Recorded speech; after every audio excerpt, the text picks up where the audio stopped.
You recognize that face, the threatening gaze from Menace to Society, Friday's brilliant comedy, and Ray's tragic performance. After making more than 100 appearances and emerging as Hollywood's most dependable character actor, Clifton Powell abruptly disappeared from our screens. What became of the seemingly invincible man? What no one is telling you is this: Clifton Powell's punishment is final, according to a BC. This twist, however, will astound you. He was never found guilty of any offense. What sentence are they referring to, then? A New Orleans hotel room, a lady who made astonishing charges, a $5 million divorce that left him penniless, a gambling addiction that took over his life, and Hollywood's deepest secret about how they actually treat actors with darker skin tones are all part of the solution. This isn't another tale of a famous person going bad. This is the story of how a whole industry can ruin a man's life, career, and finances without ever having a single jury convict him of anything. It's about a justice system that takes place outside of courtrooms, where public opinion serves as the ultimate arbiter and accusations turn into convictions. Your entire world is going to fall apart, because Clifton Powell's story exposes a fact about the entertainment industry that is so unsettling that they didn't want you to know about it. It demonstrates how easily success can become a nightmare, how a man can be condemned to professional death without ever entering a prison cell, and how easily reputation can be used as a weapon. However, we must first return to the starting point, because you have to see how high Powell climbed in order to comprehend how he crashed so severely. Hollywood fantasies did not come true in Southeast Washington, D.C. in the 1970s and 1980s. Young men would vanish there and end up in jail cells, or worse. When Clifton Powell's mother passed away when he was 4 years old, he was left with an alcoholic father who was unable to give him the stability a child much needed. Powell was more concerned with surviving than other children were with their schoolwork. The majority of his buddies responded to the calls from the streets. Dealing provided immediate cash. The only way out looked to be crime, but Powell had another deep desire. Perhaps his mentors filled in for his father when he was unable to. Perhaps it was witnessing too many friends fall victim to the system. Whatever it was, he discovered purpose where most saw only dead ends, and discipline when anarchy reigned. Powell wanted to do more than just act when he eventually arrived in Hollywood. He had to demonstrate that a person like him was welcome there. In 1993, he made his debut with Menace, the theater's society. This was no ordinary urban drama. The awful reality Powell had experienced were depicted in this unvarnished, genuine narrative. He wasn't acting. Thus, there was an energy to his performance that was impossible to mimic. He was recalling. Here's what made Powell unique, though. Most performers are cast in a typical role and remain there. Powell resisted being confined. He would one day frighten crowds by appearing cold-blooded. In the Friday series the following day, he would have them laughing so hard they were rolling on the floor. He had the ideal timing for comedy. There was no denying his stunning range, and his presence left a lasting impression. Powell had accomplished something noteworthy by 2004. He had gone from living on the streets of Southeast Washington, D.C., to being nominated for an NAACP Image Award for his performance with Jamie Foxx and Ray. It was more than just acknowledgement. This demonstrated that a dark-skinned character actor could compete with and hold his own against Hollywood's top stars. Powell accumulated over 100 film and television credits over 3 decades. When casting directors required someone who could fully inhabit any role, they turned to him. It didn't matter if they were a cop, hustler, father figure, or villain. Powell consistently delivered. His success is demonstrated by the numbers, but they don't reveal the hidden costs he was incurring.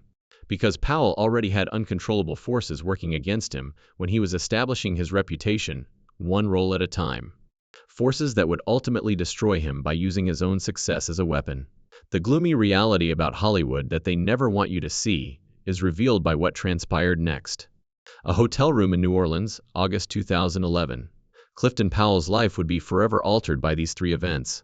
And not as you may imagine. The entertainment world was rocked by the charges made by a woman going by the name Keontae Myers. What began as a friendly rendezvous in a hotel room, she said, had gone too far and turned violent when she urged him to stop. The implications were terrible, the facts were unsettling, and Powell's career couldn't have come at a worse moment. The news was taken up by media outlets like TMZ within hours. They were harsh and nasty headlines. The performer who had spent 30 years making people laugh and cry was suddenly being portrayed in a completely different way. Now, His name was associated with one of the most grave accusations a man can encounter. Powell's reaction was prompt and clear.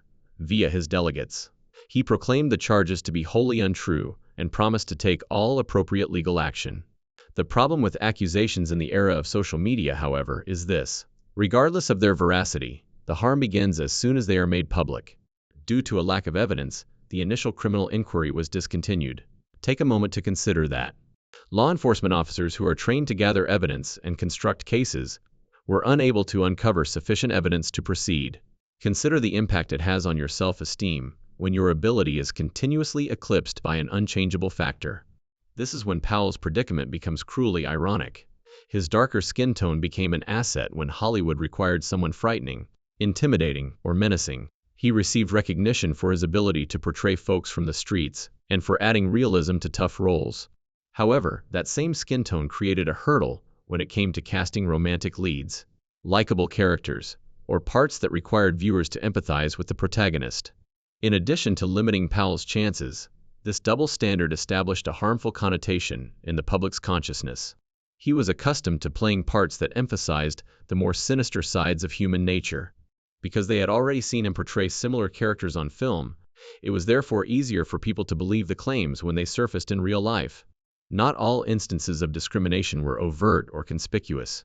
Occasionally, it was concealed by industry jargon, such as target demographics, market concerns, or creative vision. Although these terms seem impartial and professional, they frequently conceal biased conclusions. For Powell, this meant battling continuously for the fundamental right to be treated equally in the first place, not simply for certain roles. Powell saw harmful splits even within the black entertainment scene. He was at odds with Spike Lee, the director. Powell believed in unity after Lee made remarks in public that he felt were unduly harsh toward other black actors. Powell said that disparaging one another in the media only served to strengthen the obstacles that already made success more difficult to attain. His nomination for the NAACP Image Award for Ray was a unique opportunity to receive full recognition. That nomination confirmed that his achievements were significant, outside of Hollywood's bounds. However, these instances were the exception rather than the rule. Powell's personal life was collapsing as he dealt with these work-related difficulties, leaving him even more open to public discredit. The demands of Hollywood stardom were too much for his marriage to withstand, and he married Kimberly Powell. Their love was put to the ultimate strain by the demands of celebrity, long hours on set, and frequent travel. His marriage was not simply ended by the divorce. He lost the financial stability he had spent decades establishing, when it cost him $5 million. Powell has acknowledged that throughout his prime working years, he wasn't the father he ought to have been. He prioritized work over family obligations, and was too physically absent from his kids' lives. He then thought that being away 70% of the time was just too much. When he talks about this time, the regret in his voice shows that he is aware of the real consequences of his decisions. However, the personal hardships continued. Powell lost between $30,000 and $50,000 a year at casinos as a result of his gambling addiction. Instead of being pulled to his character, he surrounded himself with people who were interested in his achievement. False buddies who vanished when his circumstances shifted. His continual spending and flimsy connections led to instability, which exacerbated all of his other issues. This confluence of financial strain, emotional hardships, and professional discrimination made the man especially susceptible to charges in 2011. The same industry that had denied him opportunities because of the color of his skin was now prepared to completely destroy him on the basis of unsubstantiated claims. The more you learn about Powell's personal hardships, the more you see how well they fit together to make him the perfect candidate for public devastation. Through a series of decisions that initially appeared innocuous but would ultimately be used against him, Powell had unintentionally placed a target on his back in the predatory entertainment industry. He gambled for reasons other than money. It was about the surge of adrenaline that filled the void caused by strained familial bonds. They were more than just hangers-on.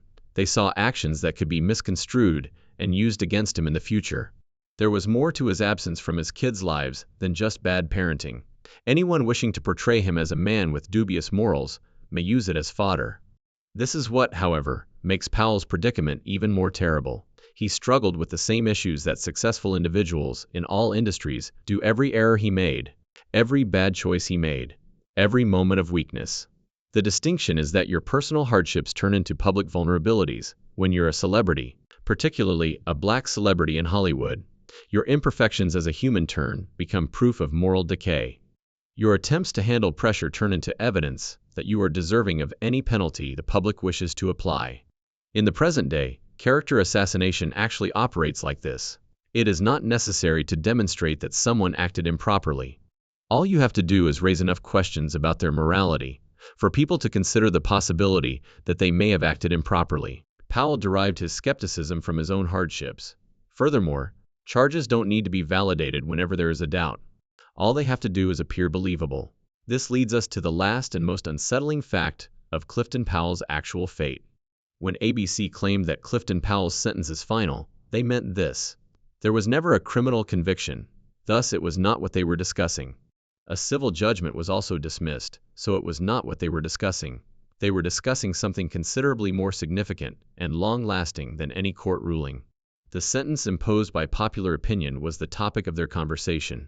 Powell never received a criminal conviction. However, the court of public opinion found him guilty. Additionally, this court does not have a statute of limitations, an appeals process, or the ability to reverse its decision, in contrast to legal courts. Regardless of whether actual proof later comes to light, the verdict made by public opinion is final. This is Powell's story's true terror. Until proven guilty, you are presumed innocent in our legal system. However, charges by themselves have the power to ruin careers in the entertainment sector. The smallest implication of misconduct turns into a permanent scarlet letter. Consider the timetable. Because there was insufficient proof, criminal charges were withdrawn. Because there was not enough evidence, the civil case was dismissed. The case was formally resolved when Powell's countersuit was similarly rejected. He was exonerated by all relevant legal standards, but his career never fully recovered. This exposes something quite unsettling about the true nature of our society. We assert that we support due process, the assumption of innocence, and the notion that charges must be validated before sanctions are meted out. However, we completely disregard these rules when it comes to celebrities. From headlines alone, we become judge, juror, and executioner. When Powell was legally vindicated, the entertainment industry remained silent. No positions were granted to compensate for missed chances. No admission that they might have been too hasty to pass judgment. Hollywood just went on, leaving Powell to pick himself up after his career was ruined by suspicion rather than proof. The real power dynamics in entertainment are exposed by this selective justice. Production corporations, networks, and studios have the power to terminate careers without providing adequate notice, supporting documentation, or accountability. They treat people like expendable resources that should be thrown away at the first hint of controversy. And they have the power to ruin livelihoods based only on risk assessment. Powell's tale also demonstrates how different types of discrimination can exacerbate one another. When accusations surfaced, he was an easier target because of the colorism that had already restricted his possibilities. Due to his divorce and gambling problems, he appeared less receptive to public opinion. The accusations seemed more plausible because of his portrayals as tough people and villains. Each setback he experienced exacerbated the effects of all the others. The most devastating part of Powell's narrative, though, may be what it means to anyone hoping to succeed in the entertainment industry.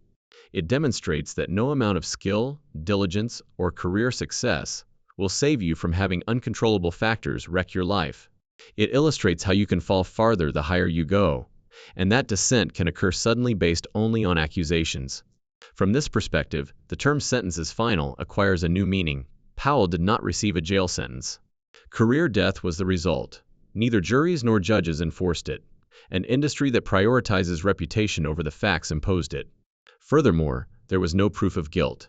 The bare prospect of guilt served as its foundation. Hollywood doesn't want you to comprehend this fact. Behind the red carpets and the glitz is a system that can ruin lives with the same careless ease that it produces celebrities. A system in which current accusations that jeopardize company margins render your prior accomplishments meaningless.